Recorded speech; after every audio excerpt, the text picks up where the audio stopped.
Assalamualaikum warahmatullahi wabarakatuh. Oke sob, I like your Skechers, you like me, my Gucci shoes. I'll buy you the best only if dan kali ini Bang Ai akan mencoba untuk berbagi sedikit ilmu. Tema kita hari ini yaitu ada di sini. Ya, sesuai dengan judul kita hari ini yaitu perdagangan internasional.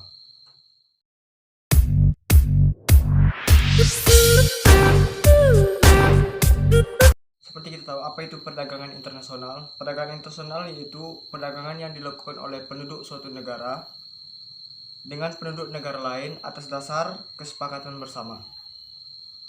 Penduduk yang dimaksud di sini berupa antara individu dengan pemerintah suatu negara atau pemerintah suatu negara dengan pemerintah negara lain.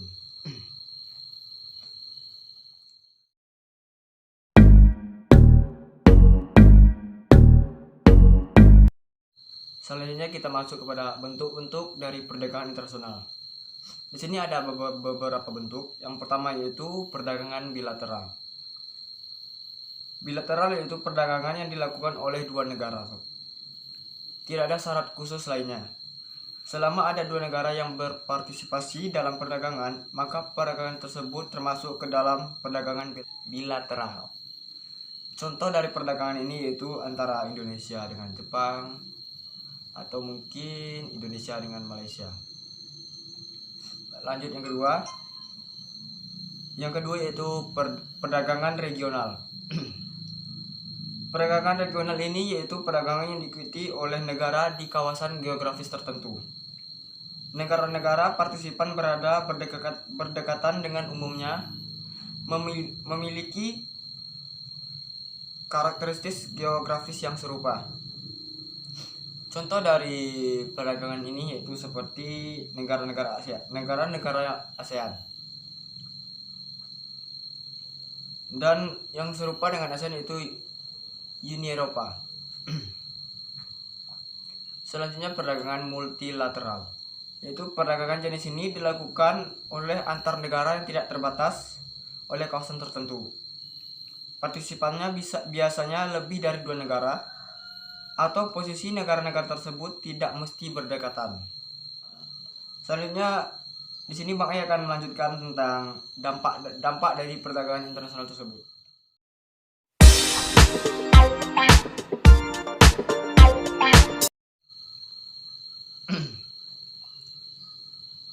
Yang pertama, menaikkan devisa negara. Menaikkan devisa negara ini bisa berupa seperti pertumbuhan ekonomi. Pertumbuhan ekonomi ialah kenaikan produk nasional bruto pendapatan dalam suatu negara. Biasanya dihasilkan oleh faktor-faktor produksi milik warga negara baik yang tinggal di dalam negeri maupun di luar negeri. Bentuk yang kedua dalam menaikkan devisa negara yaitu memengaruhi stabilitas harga barang yang diekspor. Stabilitas harga di sini adalah mempertahankan harga yang dilakukan oleh pemerintah ketika laju inflasi mulai tinggi. Selanjutnya yang ketiga dalam menaikkan devisa negara yaitu eksistensi tenaga kerja. Sangat diperlukan adanya tenaga kerja karena mereka adalah pelaku yang melancarkan segala tindakan yang saling berkesinambungan. Dampak yang kedua sob kita lanjutkan yaitu memenuhi kebutuhan yang ada di negara lain. Dengan adanya perbedaan yang dimiliki oleh negara satu dengan negara lain, maka sebagai negara yang mengimpor barang dari negara lain, tujuannya adalah memenuhi kebutuhan yang ada di negara lain, namun tidak diproduksi di negara sendiri. Lanjut, memperoleh keuntungan internal dan eksternal. Tidak dapat dipungkiri bahwa kegiatan perdagangan adalah untuk mencari keuntungan. Keuntungan yang dicari bukan saja keuntungan internal, melainkan juga keuntungan eksternal. Lanjut, memperluas pasar. Dalam proses produksi, Terkadang perusahaan tidak menjalankan mesin-mesinnya atau alat produksinya dengan maksimal karena mereka menghindari terjadinya kelebihan produksi. Next, transfer teknologi modern. Dalam perdagangan internasional, kita tidak hanya memperoleh keuntungan dalam materi saja, melainkan dalam hal teknologi modern. Dengan berkembangnya zaman, maka negara maju pasti akan memberikan inovasi baru dengan menciptakan regenerasi teknologi yang lama dengan teknologi yang baru untuk menambahkan keefektifan dan keefisienan dalam proses produksi. Kita lanjut pada faktor pendorong terjadinya perdagangan internasional.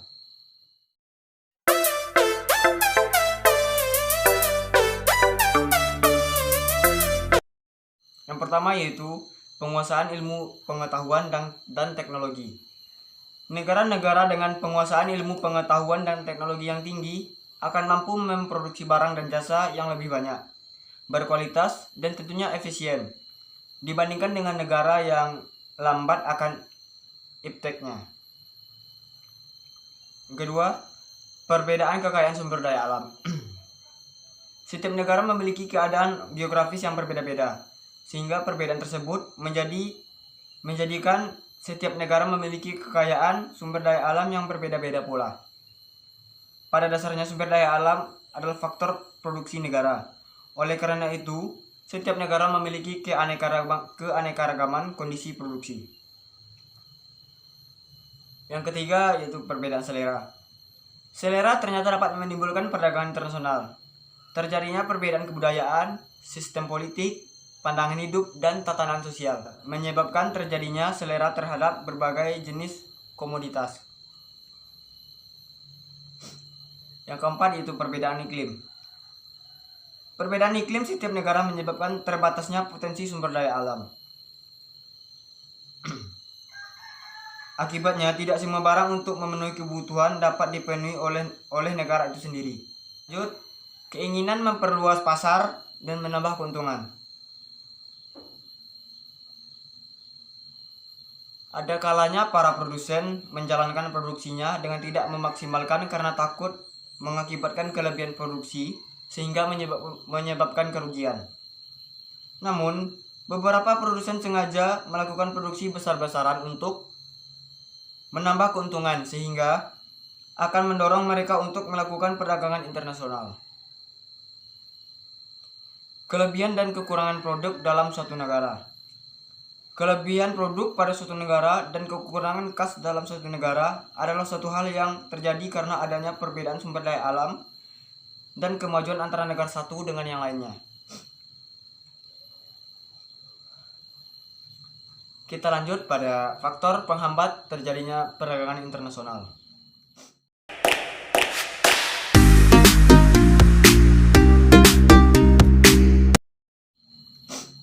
Yang pertama, keamanan suatu negara. Keamanan menjadi sebuah patokan bagi negara lain untuk menjalin kerjasama di bidang ekonomi.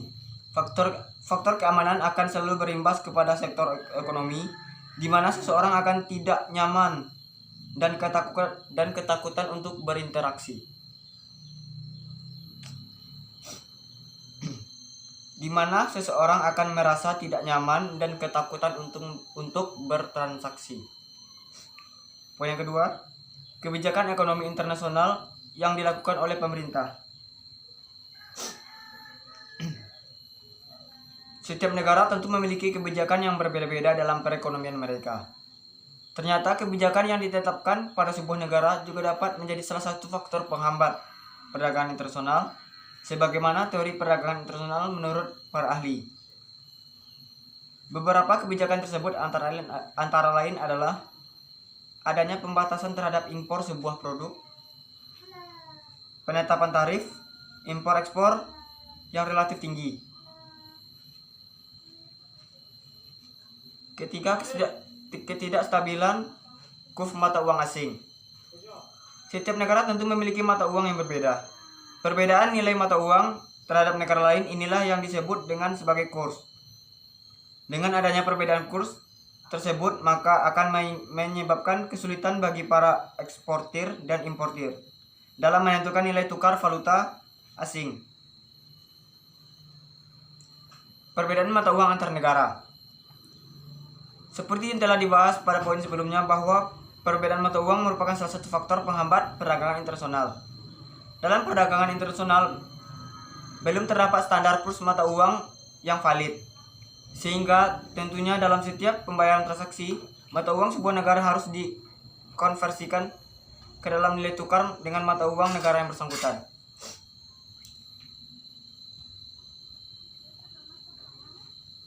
Peraturan anti-dumping.